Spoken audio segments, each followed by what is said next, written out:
오늘은 믿음으로 나아가면 하나님께서 일하십니다, 이런 제목으로 함께 말씀을 나누겠습니다.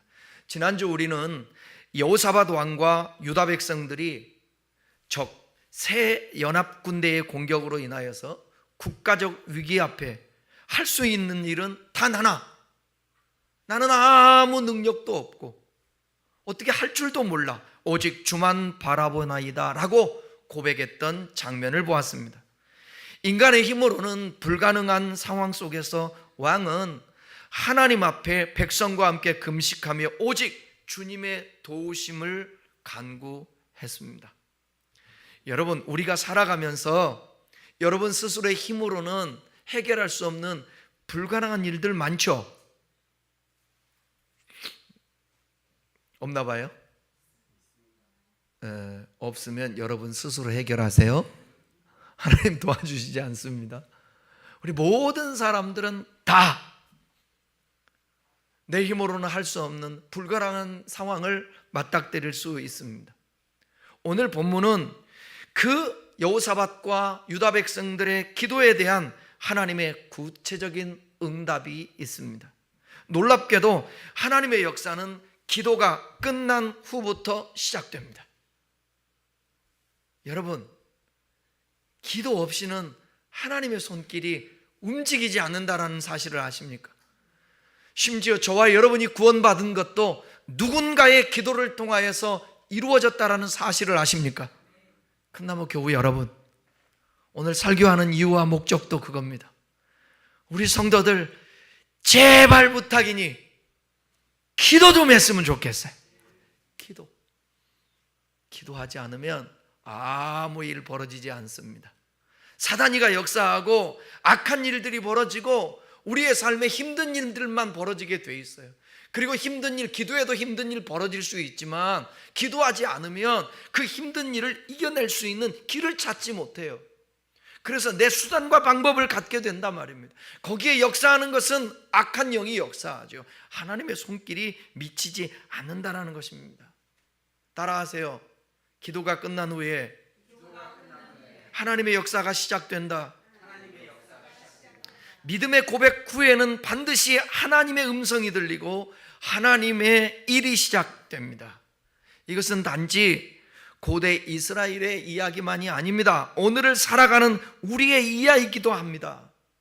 우리가 믿음으로 반응하면 하나님이 역사하는 거예요. 믿습니까?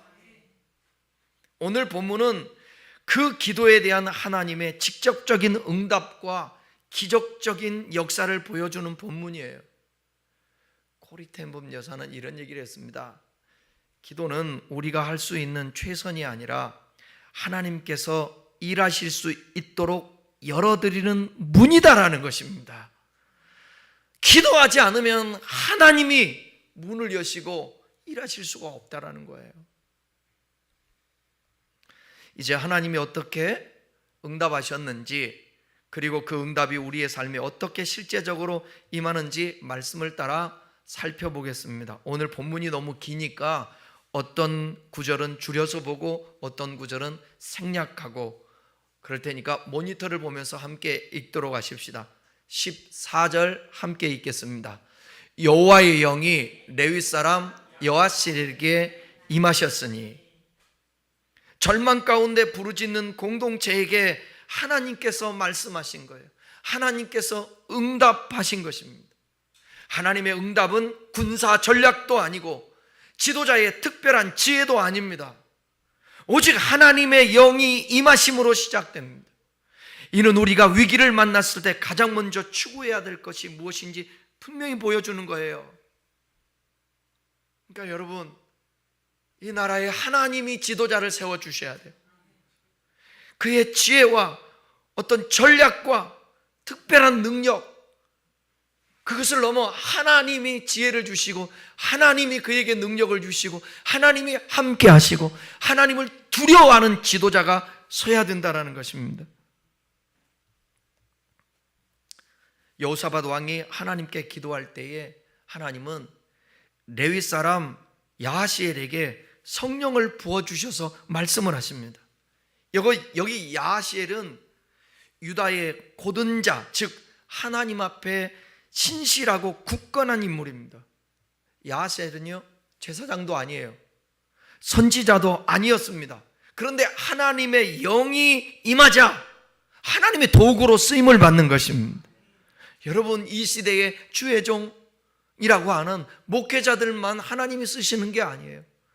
각자 여러분들에게 주어진 그 자리에서 하나님이 말씀하시고 이 시대에 필요한 자에게 말씀하셔서 요즘 이 시대는 평신도 사역자를 통하여서 하나님이 말씀하시고 일하신다는 거예요. 어쩔 땐 목회자들로서 옛날 생각으로는 자존심 상할 때가 있어요. 왜냐하면 전문가로 여러분 있잖아요. 의사가 되려면 10년 가까이 죽을 똥 살 똥 공부하고 그러지 않습니까? 수련하고. 그래서 메스를 잡고 진단을 하고 하지 않아요? 여러분, 공부 하나도 안 한 사람에게 가서 여러분 맡길 거예요? 몸을? 저 좀 진단해 주세요. 그럴 거예요? 오늘 왜 이러지? 말도 안 하고 막 껌뻑껌뻑하고. 의욕 좀 내봐요.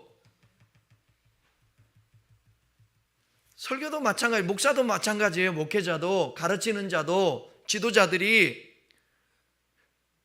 저도 7년을 그냥 신학만 7년 했지 않습니까?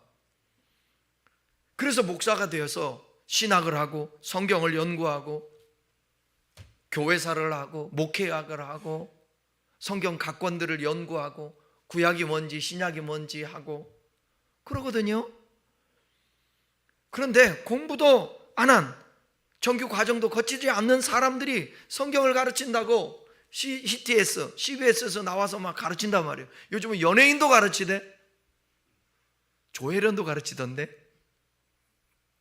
자존심 상하죠? 박진영도 뭐 성경 가르친다고 또 가르치대. 제가 볼 때 좀 주의할 필요는 있습니다.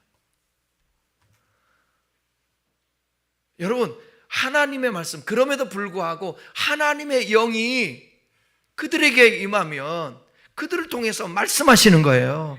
여러분들 통해서도 말씀하시는 것입니다. 주님은 사람들을 사용하세요. 하늘에서 당신의 손으로 움직이거나 그러지 않으세요.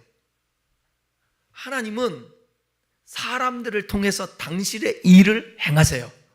누군가를 쓰시는데 누구에게 하나님께서 누구를 통하여 일하시느냐? 성령이 임한 사람. 여기서 좀 묵상해 보면 여러분, 성령이 임했다. 나에게도 영이 있지 않아요? 내 영이 있는데 내 영을 통하여서 내 의지를 발동한단 말이에요.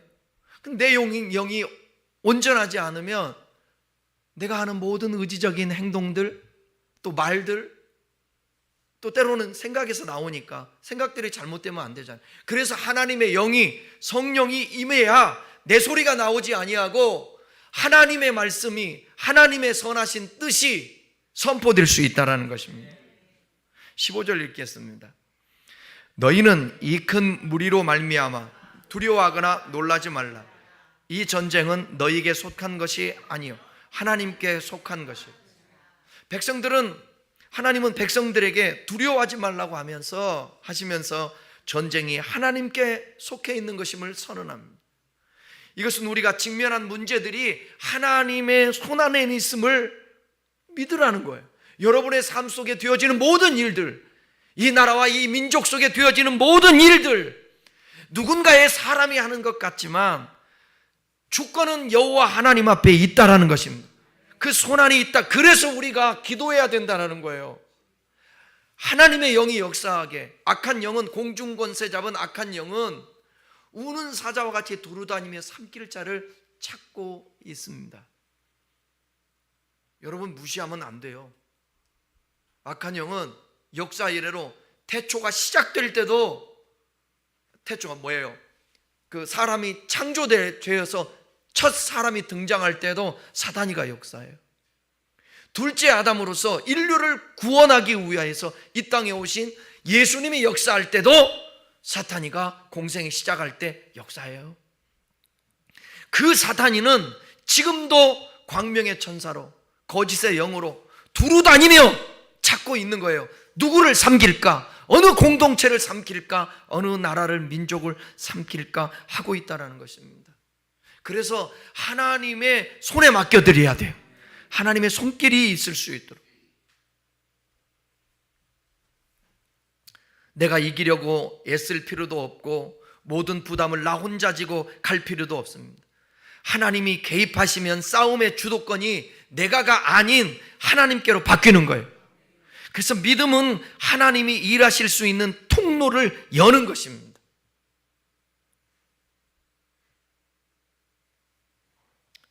(16절) (17절) 읽겠습니다. 내일 너희는 그들에게로 내려가라. 이 전쟁에는 너희가 싸울 것이 없나니 대열을 이루고 서서 너희와 함께한 여호와가 구원하는 것을 보라. 유다와 예루살렘아, 너희는 두려워하지 말며 놀라지 말고 내일 그들을 맞서 나가라.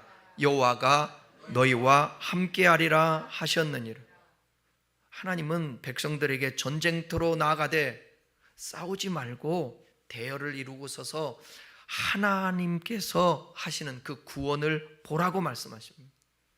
하나님은 전쟁의 승리를 약속하시면서도 백성들에게 믿음으로 행동할 것을 요구해요.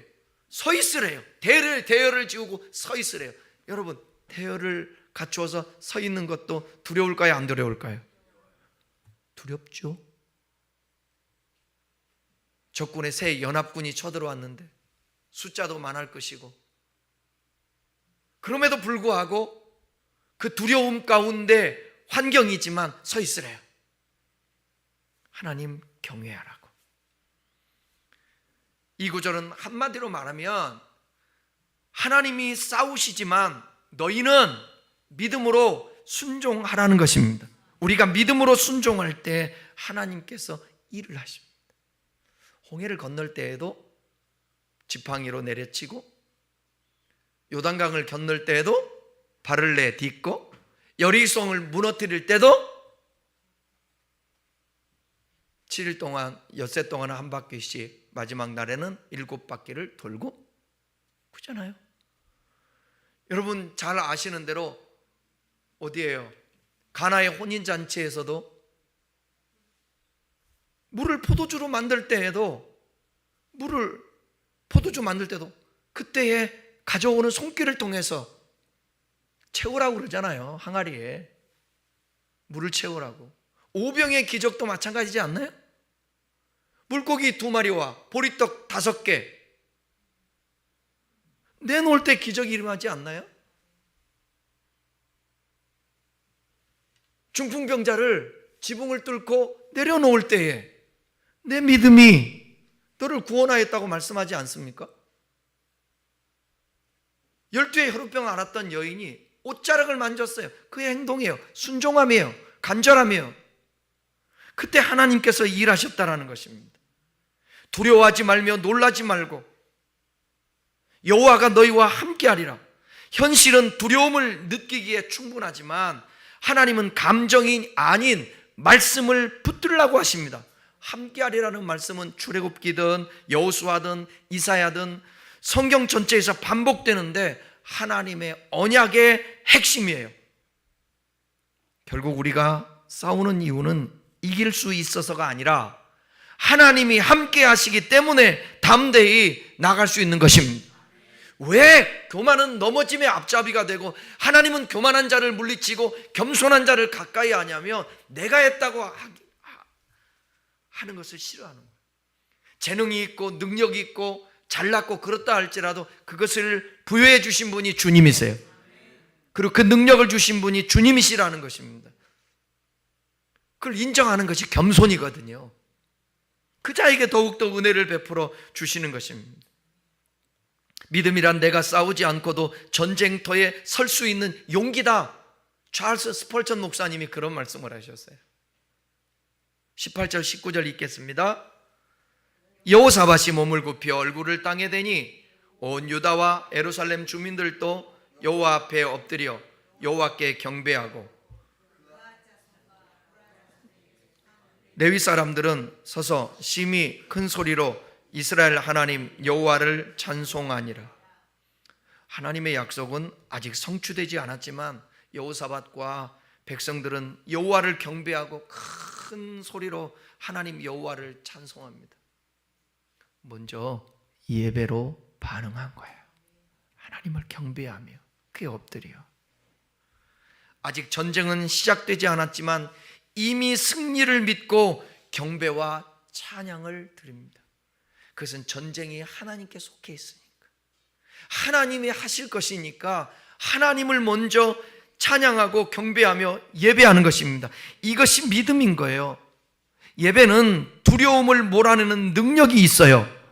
예배는 전쟁이 일어나기도 전에 마음속 승리를 선포하는 선언입니다.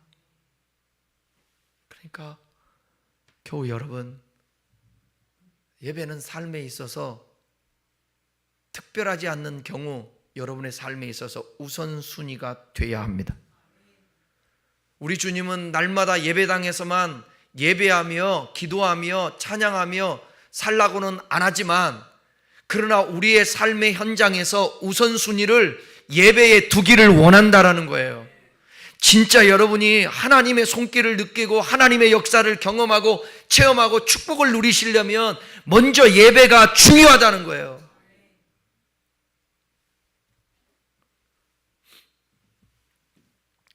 (20절에서) 여호사밧 왕은 백성들에게 이렇게 말합니다. 20절 보겠습니다. 너희는 너희 하나님 여호와를 신뢰하라. 그리하면 견고히 서리라. 선지자도 신뢰하라고 그러죠. 하나님의 말씀을 가진 자 신뢰하라는 거예요. 이 말은 주님의 말씀을 믿고 신뢰하라는 거예요. 여호사밧은 전쟁을 앞두고 군사 전략이 아닌 믿음을 선포합니다. 신뢰한다는 말은 히브리어로 아만인데, 이것은 뭐냐? 서 있는 땅이 든든하다, 그런 뜻이에요.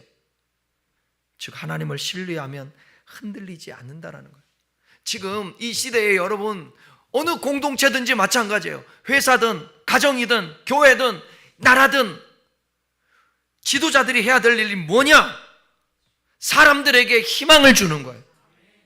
그리고 믿음으로 선포하면서 하나님 안에 있으면 회복된다라는 거예요. 여러분, 이 말씀을 들으면서도 아무 감흥도 없이 아무 느낌도 없이 그냥 예배드리고 가면 역사는 안 나타나지만, 이 하나님의 말씀, 여호사밧과 유다 백성들에게 역사했던 그 하나님은 어제나 오늘이나 영원토록 동일하신 분으로서 이 시대에 지금도 함께 하신다라는 사실을 믿으면 여러분의 가정에, 우리 교회와 이 민족의 공동체에 놀라운 역사가 벌어진다라는 것입니다. 그러니까 희망을 줘야죠. 정치인들이 네거티브만 하고 뭐가 잘못됐네, 뭐가 잘못됐네, 과거에 얽매여서 이런 얘기 해도 괜찮나? 전 젓가락, 여러분 대선 3차 때 젓가락 얘기 나왔죠? 그건 부적절합니다. 정말 그러면 안 됩니다.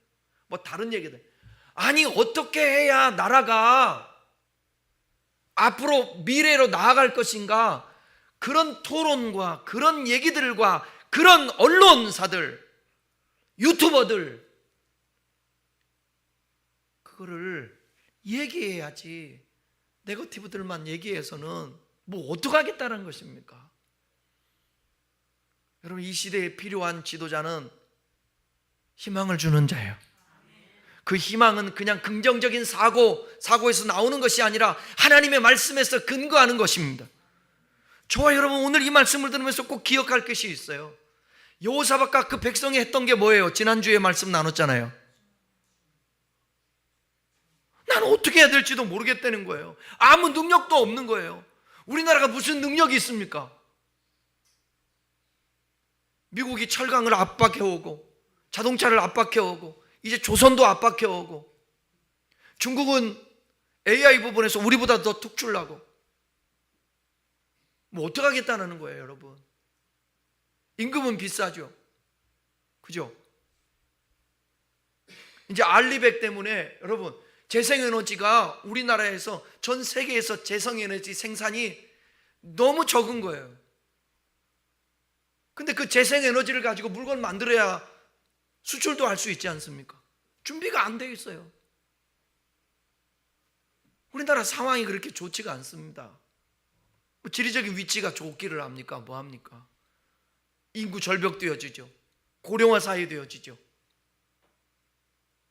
이런 상황 속에서 우리가 해야 될 건 뭐예요? 어떻게 되겠지요? 하나님 믿으니까 어떻게 되겠죠? 하나님 어떻게 믿는데? 진짜 믿나요? 막연하게 하나님 도와주실 것을 믿나요? 주님의 말씀을 짚어가면서 믿나요? 이스라엘 백성들은 진짜 금식하면서 함께 모여 기도를 했습니다. 우리에게 기도가 필요한 거예요. 우리가 금식도 필요한 거예요. 하나님을 향하는 그 마음, 간절함, 하나님은 중심 보신다니까요. 요즘 금식하는 사람들 많지 않잖아요. 저도 못해요. 옛날에는 그렇게 많이 했던 금식 성회들이 행사가 없어졌어요. 금식들을 안 해요. 금식을 한다는 것은 식음을 전폐하면서까지 하나님 앞에 집중하겠다라는 거예요. 하나님 저 좀 봐달라는 거예요. 그리고 내가 금식하면서 다른 사람에게 잘못한 건 있지는 않나. 그리고 그들에게 흉하게 결박을 풀어주며 회개하고 하나님을 향하는 것입니다. 그때 주님의 마음이 움직이는 거예요. 그리고 주님의 성령이 역사해서 누군가에게 나타나서 그를 통해 말씀하게 되는 거예요. 그리고 희망이 선포되는 것입니다. 말씀이 선포돼서 그 말씀을 붙들고 순종하였더니 놀라운 역사들이 일어나게 되는 것입니다.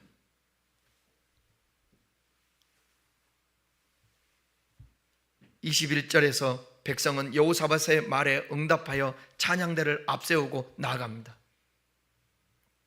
다시 한번 읽어보겠습니다. 21절 백성과 더불어 의논하고 노래하는 자들을 택하여 거룩한 예복을 입히고 군대 앞에서 진행하며 여호와를 찬송하여 이르기를 여호와께 감사하세 그의 인자하심이 영원하도다 하게 하였더니. 세상에 이런 전쟁 전략이 어디 있습니까? 하나님께 맡긴 자는 먼저 하나님 앞에 찬양을 하며 찬양자를 앞세워요. 여러분, 여리고성 어디예요? 요단을 건널 때도 마찬가지입니다. 먼저 하나님의 사람을 앞세워서 나팔을 불게 합니다.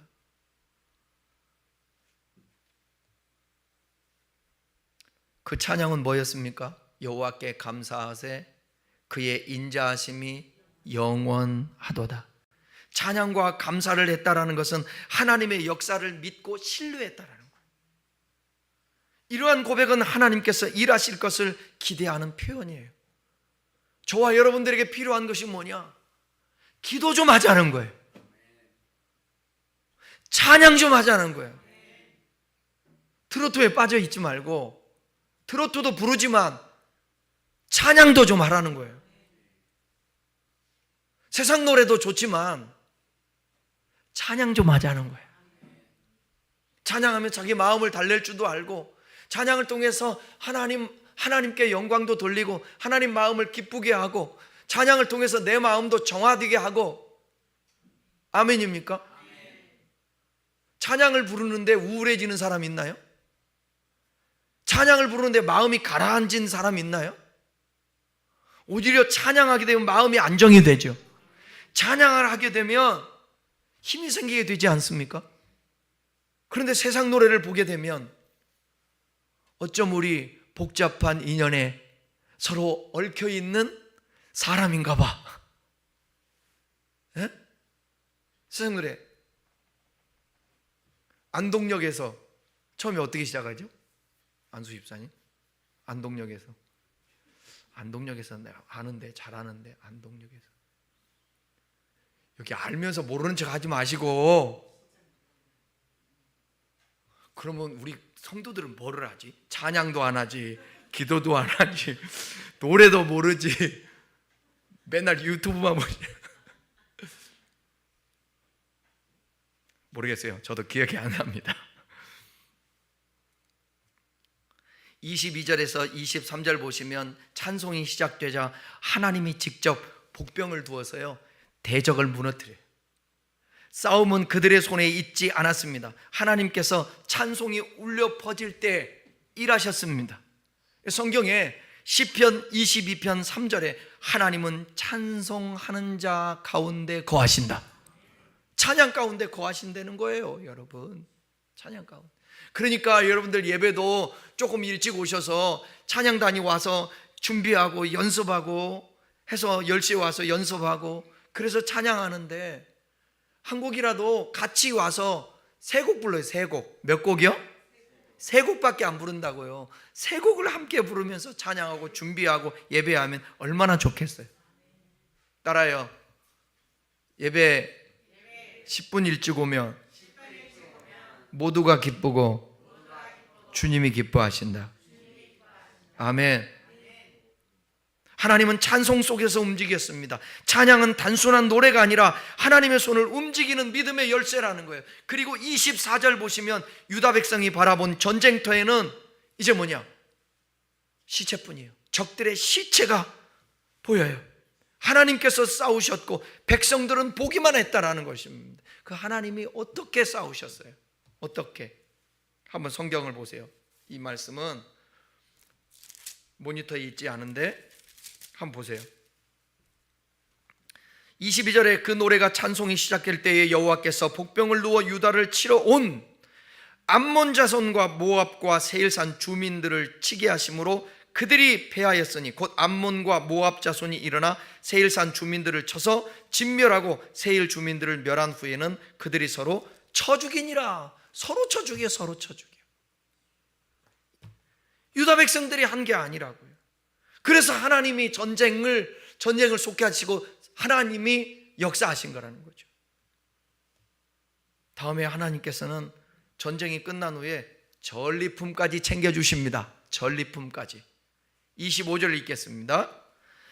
여호사밧과 그의 백성이 가서 적군의 물건을 탈취할세 본즉 그 가운데 재물과 의봇과 보물이 많이 있으므로 각기 탈취하는데 그 물건이 너무 많아 능히 가져갈 수 없을 만큼 많으므로 사흘 동안에 거두어들이고, 유다 백성들은 전쟁에서 승리한 후에 사흘 동안 전리품을 거두었습니다. 많은 재물을 탈취하였는데 너무 많아서 능히 가져갈 수 없을 만큼 많았습니다. 하나님이 주시는 것은, 하나님이 주신 은혜는, 응답은 언제나 풍성함입니다. 하나님의 싸움은 단지 적을 물리치는 데 그치지 않고 그 과정을 통해 더 풍성한 은혜를 부어줬다라는 거예요. 26절 보시면 놀라운 사실, 믿음으로 나아갈 때 하나님이 역사하니까 따라해요. 고난의 장소가 축복의 장소로 바뀌었다. 26절 읽습니다. 넷째 날에 무리가 브라가 골짜기에 모여서 거기서 여호와를 송축한지라. 그러므로 오늘까지 그곳을 브라가 골짜기라 일컬었다. 여기 브라가 골짜기에서 여호와를 송축하고 그곳 이름을 브라가 골짜기라 했는데, 이 브라가라는 뜻은 뭐냐? 브라카라고 해서 축복이라는 뜻이 있어요. 축복이라는. 고난의 골짜기가 축복의 골짜기로 바뀐 것입니다. 하나님의 응답은 단지 위기를 모면하는 것이 아니라 그 자리를 기념할 수 있는 은혜의 장소로 바꾸는 거예요. 우리 인생에서 가장 깊은 눈물의 골짜기가 언젠가 우리가 하나님을 의지하고 하나님께 기도하고 주만 바라보고 그럴 때에 감사의 자리가 될 수 있다는 사실을 믿으시고, 오늘이 우리의 삶에 있어서 이 순간이 다가 아니라 이 고난의 골짜기라 할지라도, 사망의 음침한 골짜기를 다닌다 할지라도 여러분 해받음을 두려워하지 마십시오. 왜냐하면 주의 지팡이와 막대기가 안위하시고 함께 하시고 건져주시고 인도하신다는 거예요. 하나님의 손길이 있으니까 지금의 이 자리가 감사의 자리로 바뀌는 역사가 있을 것입니다. 27절과 28절 보시면 이제 여호사밧과 유다 백성들은 기쁨으로 즐거워하면서 예루살렘으로 악기를 켜면서 돌아가요. 27절 먼저 띄워보세요. 이는 여호와께서 그들이 그 적군을 이김으로써 즐거워하게 하셨습니다. 지금 즐거움이 왔어요. 그 즐겁게 하시니가 누구죠? 그죠? 여호와께서 그들이 그 적군을 이김으로써 즐거워하게 하셨습니다. 하나님입니다. 하나님이 즐겁게 하셨습니다.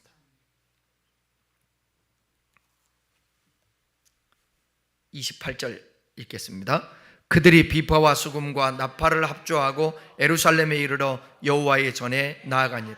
여호사밧과 백성들은 예루살렘에 이르러서 먼저 여호와의 전에 나아갔어요. 여러분 생각해 보세요. 대례를 지어서 전쟁터에 나갔고 사흘 동안 전리품들을 또 챙기고, 그리고 이게 나중에 돌아올 때에 그들이 얼마나 피곤했겠습니까? 노상 아니겠어요? 되게 힘들었겠죠. 씻지도 못하고. 그런데 피곤해서 집으로 갈만한데 하나님 전에 먼저 갔다는 거예요. 이게 아무것도 아닌 것 같지만 여러분, 그 마음이, 그 백성들의 마음이, 여호사밧 왕의 마음이 하나님을 향하지 아니하면 이럴 수 없어요. 축복의 골짜기에서 전리품을 가지고 오고 축복을 누리고 즐거워하면서도 잊지 않았던 게 있어요. 뭐냐? 이 전쟁은 하나님께 속하였었다. 하나님이 도와주셨다. 하나님이 인도하셨다. 저는 누워서도 곰곰이 생각해요. 야, 감사하다. 어제 그랬나요? 그제 그랬나요?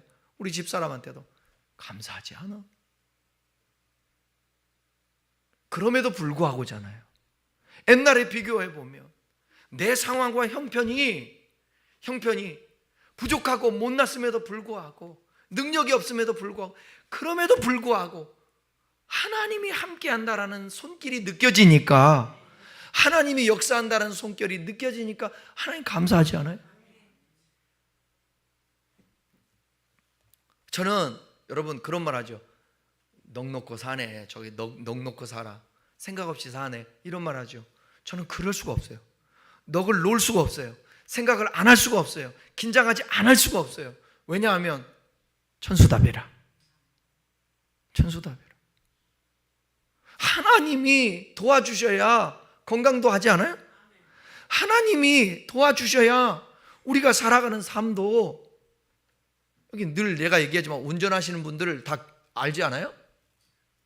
어쩔 때 섬찟하잖아요.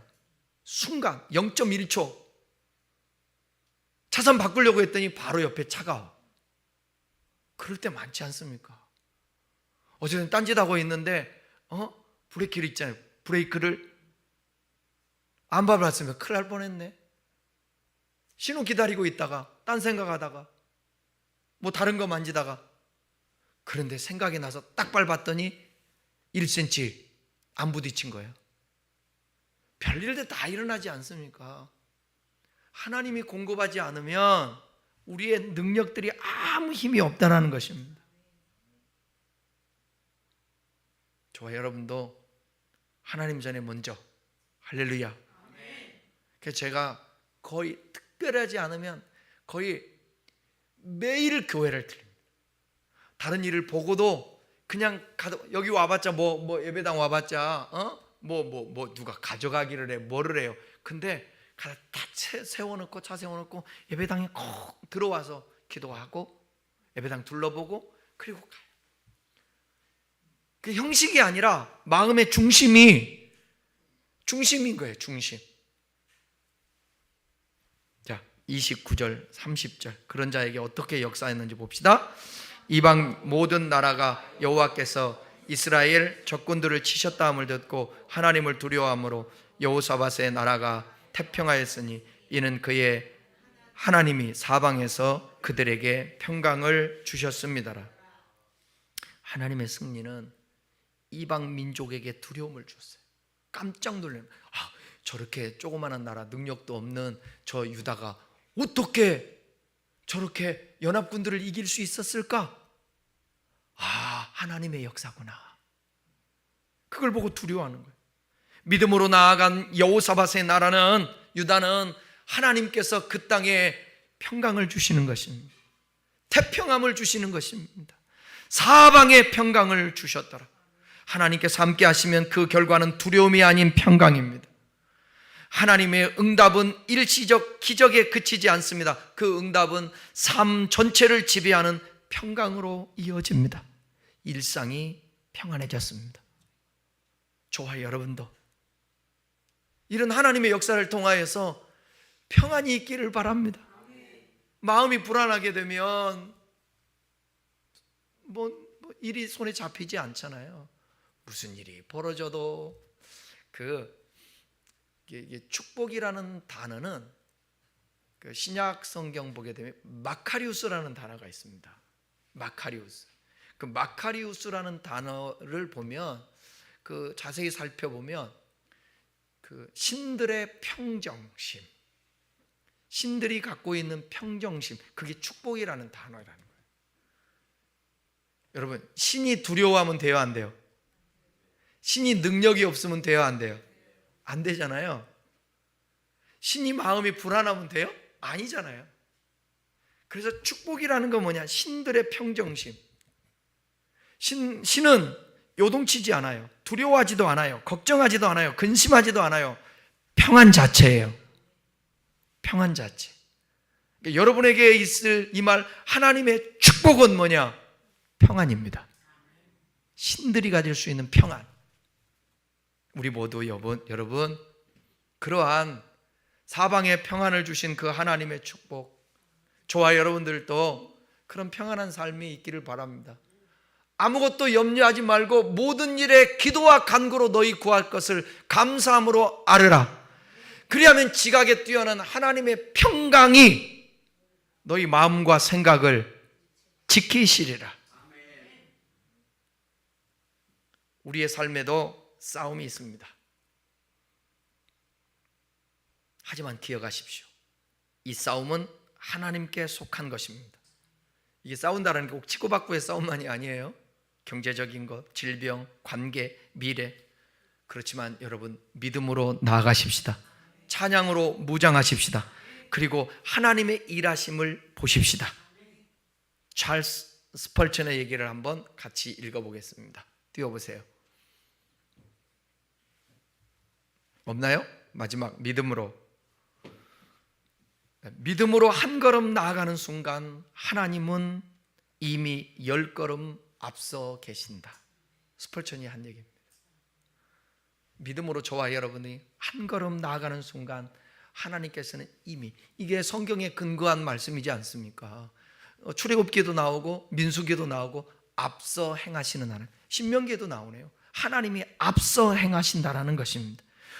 오늘 우리의 싸움 앞에 하나님을 초대할 수 있기를 바랍니다. 그리고 이렇게 고백하십시오. 주님, 저는 하나님을 찬양하며 나가겠습니다. 믿음으로 나아가겠습니다. 그 싸움은 주께 속하였습니다. 이렇게 믿음으로 나가면 하나님께서 일하시고 평강을 주실 줄 믿습니다. 다 같이 기도하시겠습니다.